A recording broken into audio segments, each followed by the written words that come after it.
let's welcome Larry. And Larry, over to you. Good afternoon, everybody. My name is Larry McGrath. I'm really happy to have the chance to meet with you and appreciative of Ashik Rafi for inviting me to NYU Abu Dhabi to share with you a few things. My own personal route away from academia and into business, as well as some of my beliefs about the state of American academia and the opportunities for PhD holders, specifically in the humanities and social sciences, to find well-compensated jobs in the business world. And then finally, some strategies that I'm going to suggest for helping you do just that. I earned my doctorate in the humanities from Johns Hopkins back in 2014, and I pursued the path that I wanted to follow when I had initially embarked on my PhD. I prepared a book which was published with University of Chicago Press about the history of the brain sciences. It's called Making Spirit Matter: Neurology, Psychology, and Selfhood in Modern France. And I got to do a lot of research and teaching around that as a postdoctoral fellow at Wesleyan University, where I had clever students who called me professor. And I had something wonderful that's really hard to find in the business world, namely an office where I could shut my door and not care about the world around me.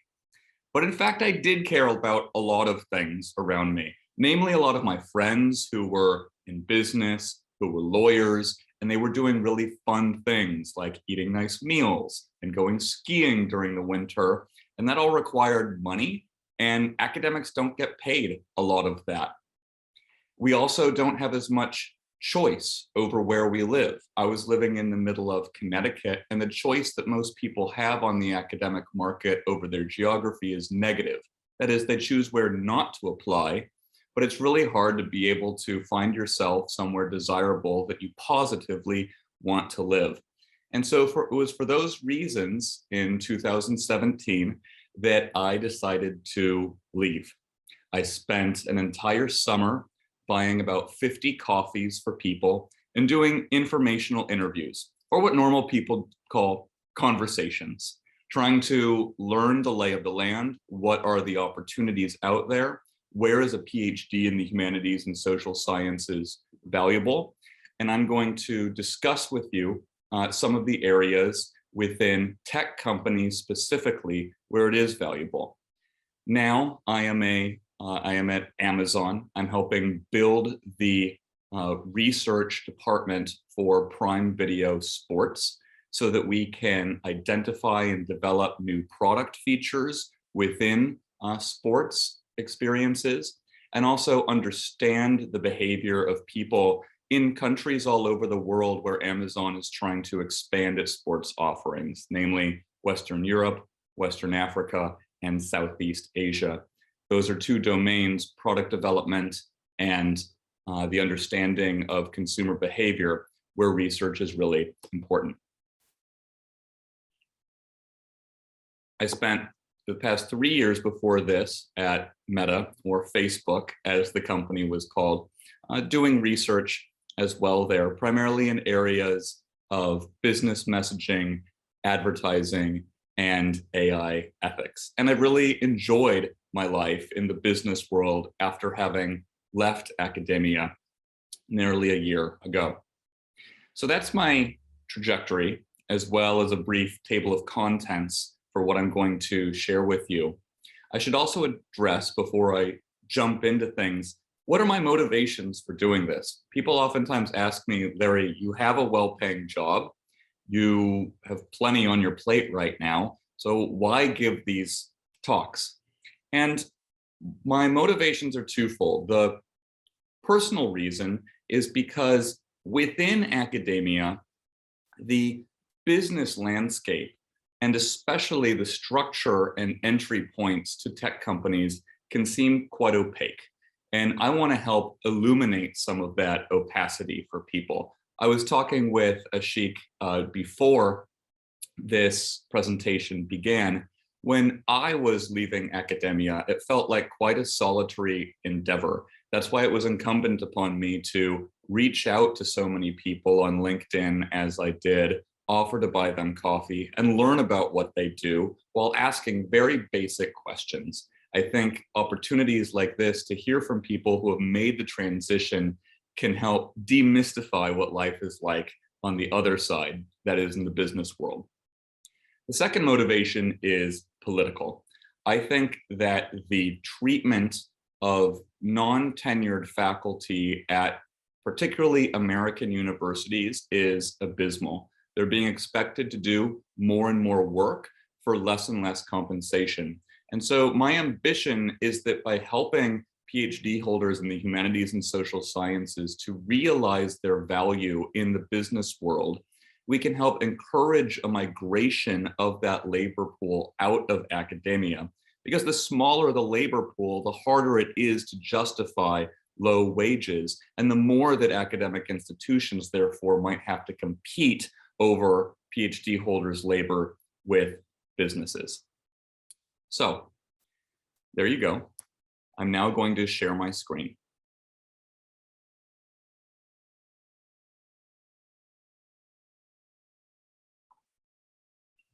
Can I make sure that this dominates the entire screen? Okay, great. What you have right here is a graph that I think is representative of the state of American academia.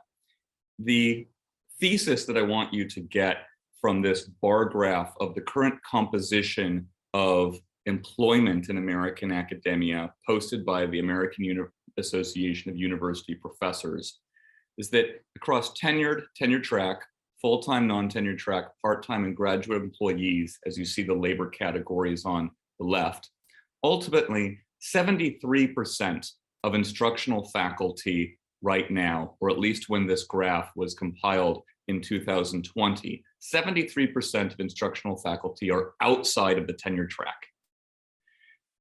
meaning that it's only 27% of instructors who have even the chance of attaining tenure. And as many of us know, tenure is the qualitative achievement that makes academic teaching worthwhile.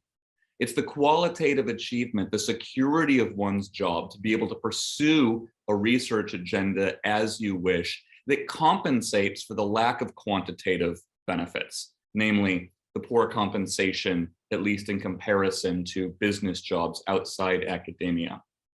And so, given the economic conditions of academia, there's simply a low chance of attaining tenure. And the more that people, especially in the part-time and full-time non-tenure track blue categories that you see on the left, continue in their jobs with the hopes of eventually attaining tenure, puts people in a vicious cycle where they're teaching more to make more money, to be able to research more, produce more scholarship, and hopefully get a job that is ultimately never going to be attainable. And I think this is one of the motivations to consider employment elsewhere. Let's couple this with another graph that I'm showing you right here, which represents the number of positions advertised by the MLA, that is the Modern Language Association, which shares job postings primarily in the humanities across English, literature, and other languages.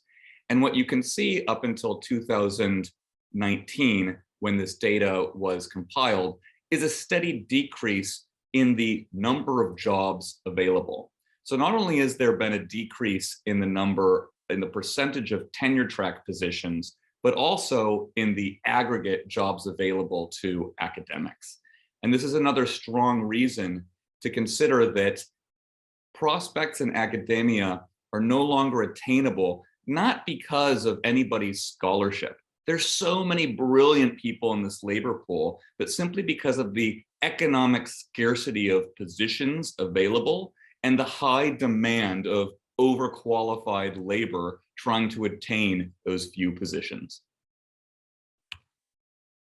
So what I want to transition to now is to discuss what are the pathways into a big tech company, since that's what the talk is about today. Given that I've demonstrated now the motivations to leave academia. Where might one fit into a tech company? And I want you to think about the labor composition of a tech company as divided between two sides. On one side, that is on the top, we have those organizations that contribute to the product. That is what people actually use.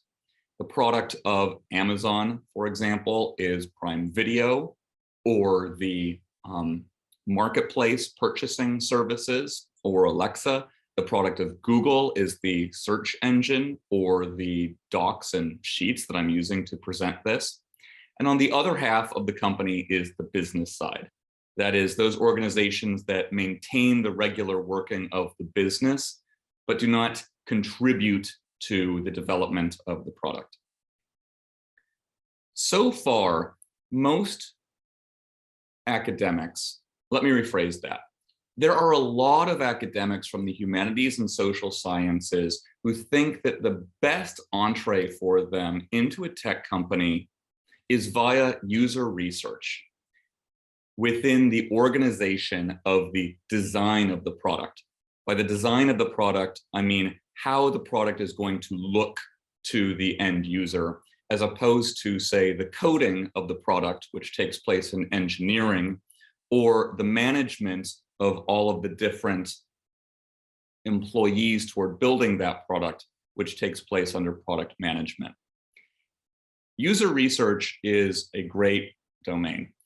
It draws on the critical interpretive toolkits that we as PhD holders in the humanities and social sciences have to be able to do three things: collect data, interpret that data, and present it convincingly and persuasively to audiences. And so it might seem natural that a user researcher would be the good way to go. I want to make a polemical point, and that is that I think that too many PhD holders in the humanities and social sciences have been led to believe that this is at most the only route for them into tech, and at least the best route for them into tech. And if this economic dynamic continues, then I worry that there's going to be a swelling bottleneck of academics trying to migrate along the user research highway from academia to tech, ultimately pushing out a lot of qualified people, and more worryingly, perhaps, underskilling the labor force.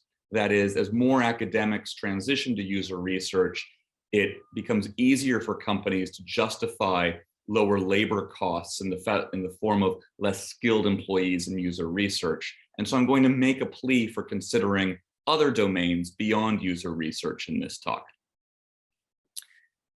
Here's a graph suggesting that user research has in fact absorbed a lot of academics, at least when it comes to the interests that people have demonstrated in this graph in Google searches over the past decade. There's been a threefold increase in searches about user research, suggesting that there's a lot of curiosity on the part of academics. Additionally, the size of a lot of tech firms' research departments has grown much larger. What you see at the top of this list, a really nice list provided by Jason Bull. I encourage you to follow him on LinkedIn. He's got a lot of great resources about the state of research in tech right now. What you see at the top of this list are the usual suspects in big tech: Google, Meta, where I used to work, Microsoft, Amazon, where I do work right now, and the number of user researchers there. Google and Meta are by far the largest. We're trying to build out our capacities currently at Amazon. What I've highlighted on the right are the names of some companies where the rate of increase in hiring has been the largest over the past year. JP Morgan Chase has invested heavily in hiring user researchers. Answer Lab, which is a user research consultancy, has as well. And then the job searching website Indeed is a big investor in user research. The suggestion being that Generally, there is a lot of saturation in user research already. And in particular, if you are interested in going this route, this is where I suggest you go. But there are other routes as well. And that's what I want to highlight for you. I want you to consider both the entire design domain of a company on the product side, and on the business side as well, the operations. Let me get more specific. I think that there are three great roles for PhD holders in tech. One is user research, as I mentioned. We design surveys, we do usability analysis of how ergonomically people manipulate their mobile device, TVs, or computers. There's also, I want you to consider to the right of that, content design. As those of us from the humanities and social sciences are really good with language, effective language is really important. What I've shown you right here is Apple's weather product, which has a really succinct content, by which we mean words design. There's rain, so stay dry. It's an incredibly direct way of communicating a message that is fantastic work done by content designers. And the skills that content designers put into effect in their job is designing the interface, designing the language of a user interface, doing analysis of different rhetorical options. That is, what is the best way to communicate to different communities who use a tech company's products. There's also now more and more consent and prompts. If you live in Europe and are familiar with the general data privacy regulations, you know that any website you go to has a cookies or data tracking consent. When I started this Zoom call, I had to indicate on a consent prompt to be able to share my screen. A lot of content design goes into the effective messaging of those prompts, which is a growth area. And they do so by segmenting customers according to their different privacy and comprehension needs. A third area that I've highlighted on the right is communications. And this can take place in two domains of the company. It can take place within the operations internally inside the company. Say, if there's a new human resources benefit or affinity group, perhaps it's February and the company wants to make a statement, at least in America, about Black History Month, a communications employee might design the language presented in that release. There's also external communications, as I've highlighted at the bottom here. When WhatsApp announced new privacy policy, it was really important to effectively communicate both with language and visual iconography what the privacy policy meant and what its implications were for users. And that's really effective, that's really important, especially as more and more big tech companies have to compete in a dense regulatory environment where communicating effectively is really important for their legal status. And indeed, working with legal policy and privacy is part of the work of an effective communications employee. What I want to turn now to discuss is, what are the skills that we as doctorate holders have, and what can we demonstrate to potential employers in order to get some of these jobs? I want to encourage you to think about our skills in three broad categories: our collection of data, our interpretation of that data, and our presentation of our findings. Now, it's important to remember, and this can oftentimes go forgotten in tech companies, that data are not just numbers. They're qualitative data too. And so, as doctoral researchers, we collect data from multiple sources: books, articles, we listen to each other at conferences and workshops. I did a lot of historical work in my doctorate, and that meant going into archives and dusting off old manuscripts and people's library records. We also interview people, or perhaps make observations if we do ethnographic work. But we also interact with multimedia in the form perhaps of sound and audio.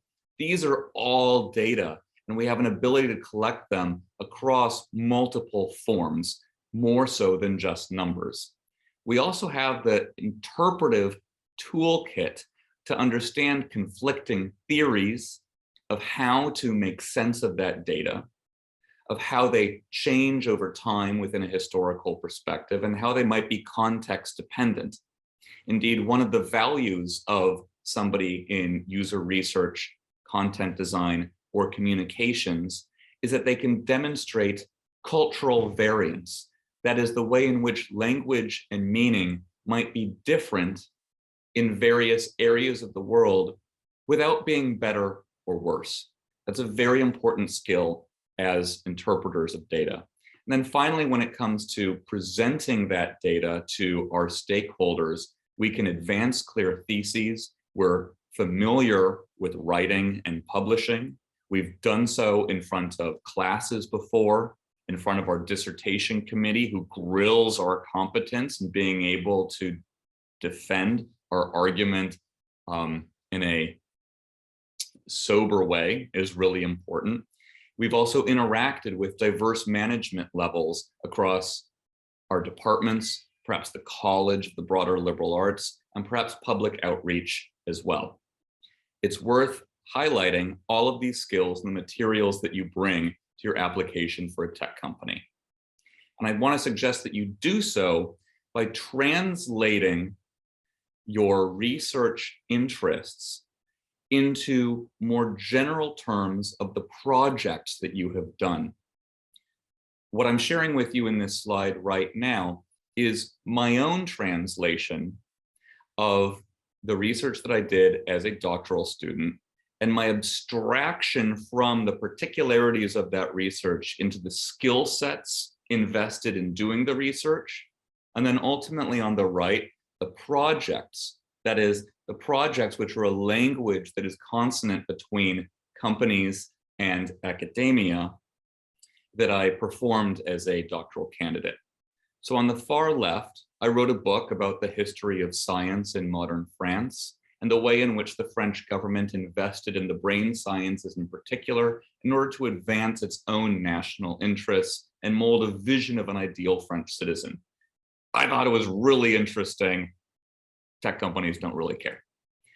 What's up to me then is to think about what are the skills that I used in order to write that book. I interviewed a lot of people. I presented at conferences, workshops, and public outreach. I managed a project. After all, I had dissertation advisors. There were research assistants. I did ethnographic observation in neurology clinics in order to understand how the brain sciences were practiced. Those are all the skills. When it came then to writing those skills on a resume, I'm sharing you verbatim what I would write on my resume when I was transitioning to the business world. I didn't talk about the specifics of my book. I said that I completed a 400-page dissertation over 3 years and consulted 12 stakeholders of diverse management levels.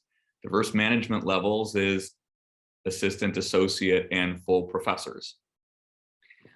When it came to my teaching, doing remote teaching was really important, especially as we all know in the pandemic world. So leading surveys with 38 students to optimize a remote education model was my construction of the syllabus and its presentation using Zoom. What I'm encouraging you to do is this process of translating your research interests into projects, because ultimately businesses and tech companies in particular think about your work in terms of projects. Now, when it comes to landing those jobs at your typical big tech companies such as Meta, Google, and Microsoft, I want to suggest that there are 4 things you need. The first is a resume, which I just discussed. It should be 1 page and achievement driven. Talk about what you have accomplished rather than simply the tasks that you have performed. You want to make sure that you quantify everything to demonstrate a competence with numbers. So, for example, if you taught a course 1 year and had 100 students, and then you taught a similar course the next year and had 120 students, then you could demonstrate a 20% boost in retention year over year, and you have a quantitative figure that demonstrates an achievement to hiring managers. A LinkedIn is also very valuable. I've found that LinkedIn is both the best engine for finding jobs, as well as reaching out to people in order to do a few things. One is learning about what the job entails and the responsibilities. The second is how to better your candidacy, asking questions like, what should I highlight in a resume in order to be good at this job? And then the third is just asking for recommendations, or rather referrals, saying, I really want to work on your team. Would you please refer me for this job? A portfolio might also be important if you want to go into the domains of communications, content design, or user research that I've discussed. And you can present 2 to 3 projects of your academic work. What matters is not that you brought about earth-shattering results. Instead, what matters is that you can demonstrate your process of thinking, segmenting it into different phases. For example, if you devised a course, what was the problem? What knowledge were you hoping that students would attain? What standards within the department or the college did your course have to conform to? What were the unmet needs of students among the different courses they could take? You then perhaps talked with stakeholders such as other teachers to learn what they're assigning in their courses. You could optimize your own syllabus, and then you planned out how the materials in that course should be taught over the semester, as well as the metrics and evaluation tools, such as presentations, essays, or tests that students would take. This is a project that you embarked upon across multiple phases and that you had to consider at each phase.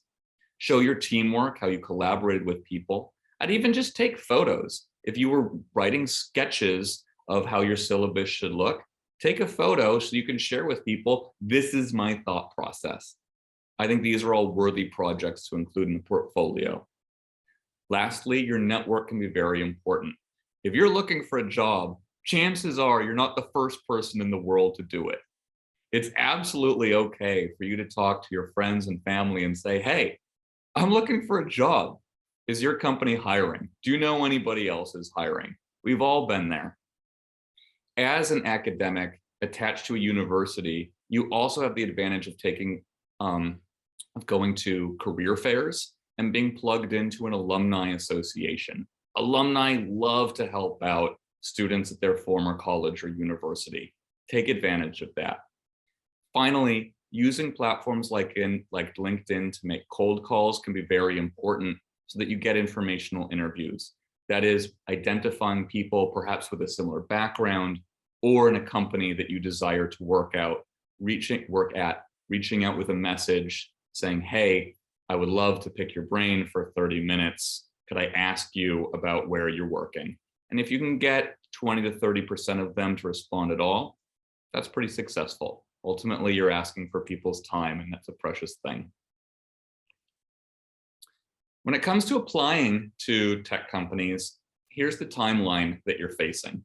What I have written along the bottom is the number of weeks that passed after your initial application. Within 1 to 3 weeks, you should get a recruitment interview. This is a vetting process to make sure that you meet the most minimum standards of the job and to understand your basic preferences and just be honest during this phase.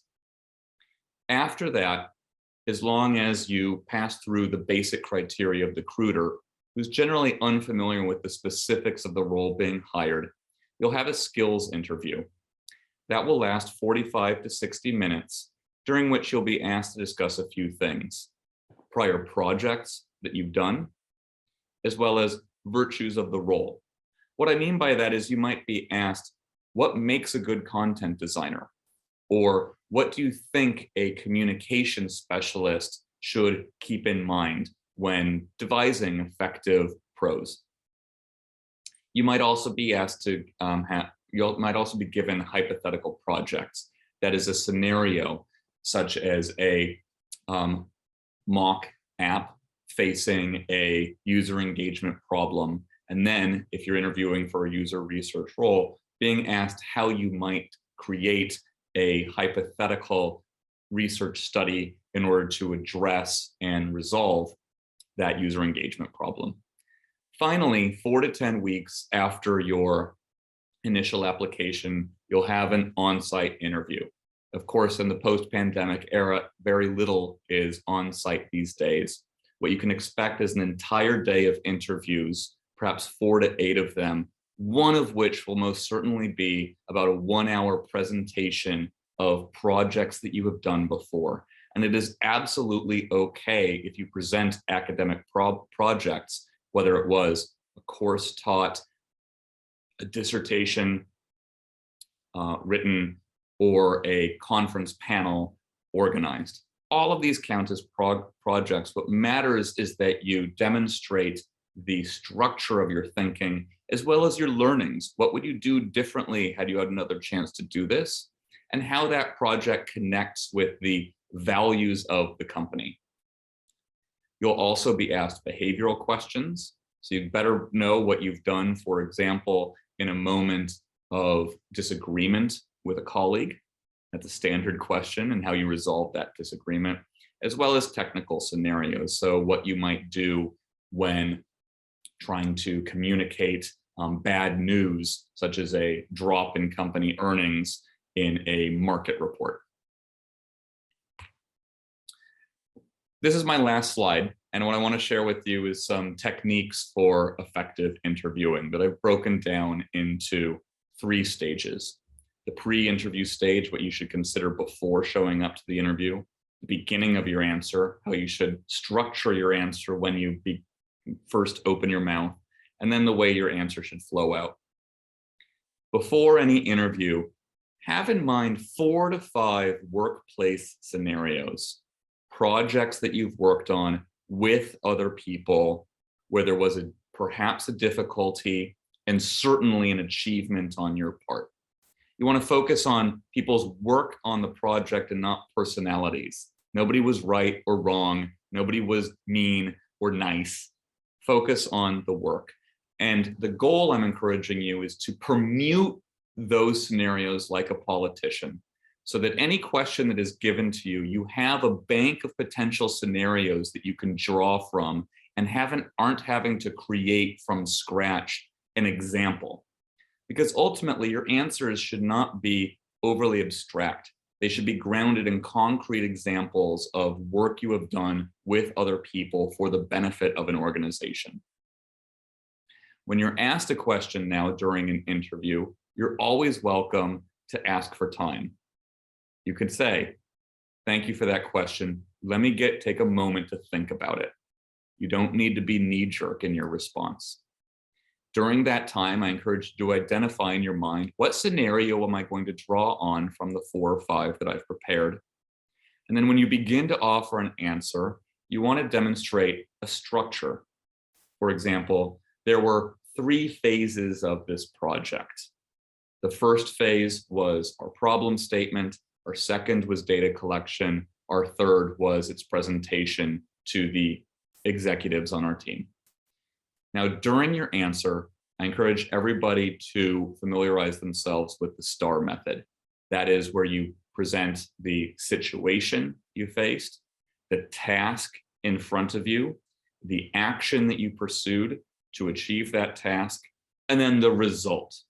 Using that as a structure will help keep your answers not only succinct, but also persuasive and grounded in a distinct scenario, rather than elevating up into the sky in abstraction, so that ultimately when you're done, you can stick the landing, use a period, and conclude your answer.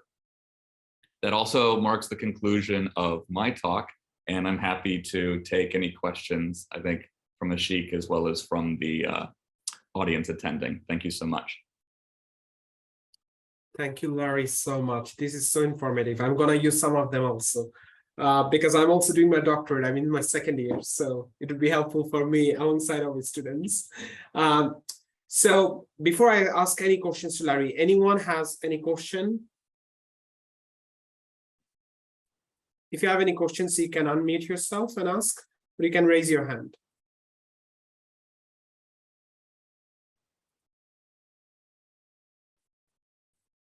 Moaz, Bilal, Sumesh, Nan, Carly.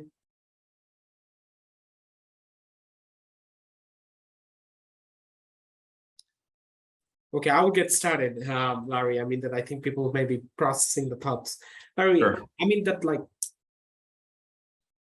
how you decided to that you want to make that change to tech, and what really helped you to make these transitions, because you said you were asking people for coffee and they're like their advices and then having informational interview.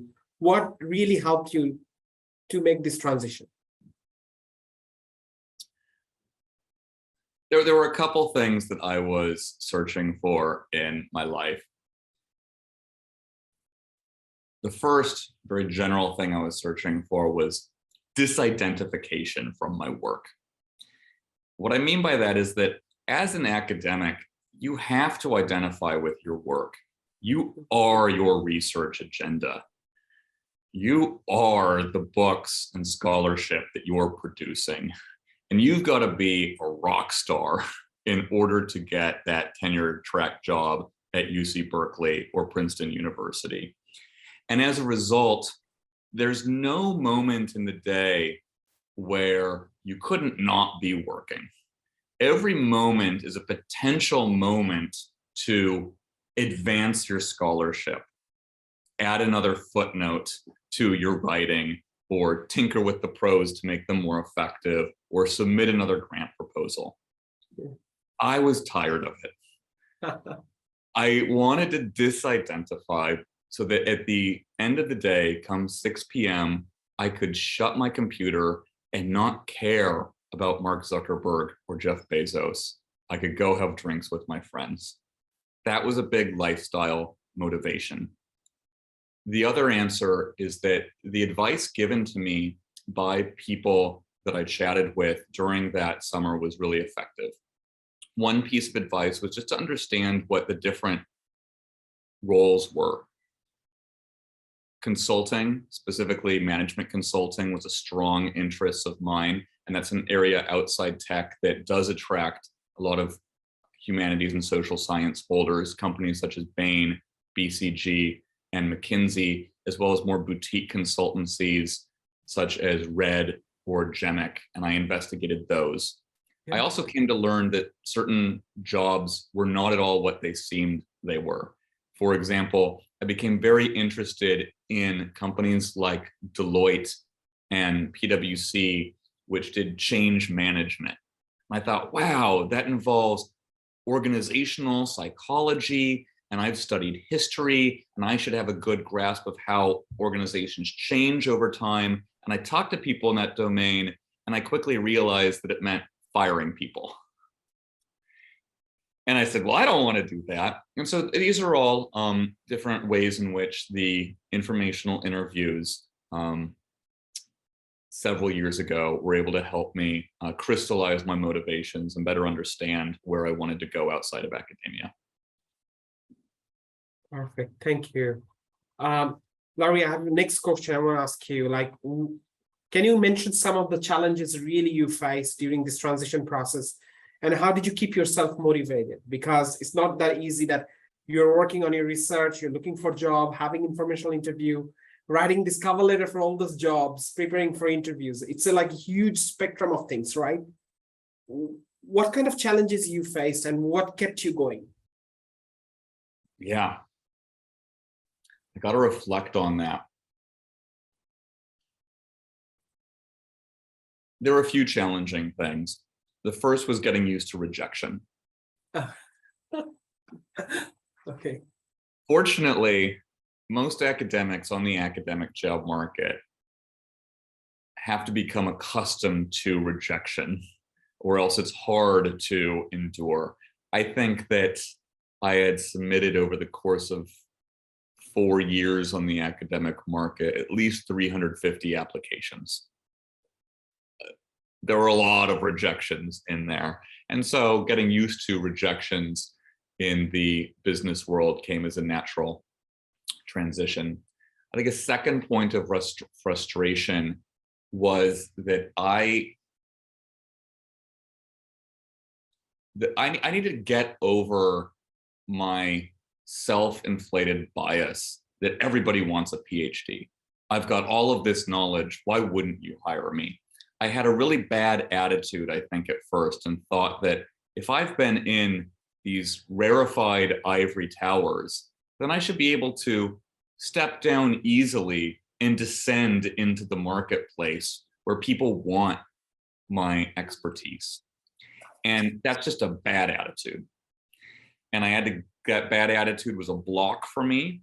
And I needed to instead learn the language of those around me and appreciate that as much of a jargon as we had in history and anthropology, where I did my studies, that companies have their own jargon that is not better or worse, but incumbent upon me to understand so that I can make the case effectively for not the inherent value of the knowledge I have, but instead the instrumental value that I will bring to their company in order to ultimately help them solve problems and make money.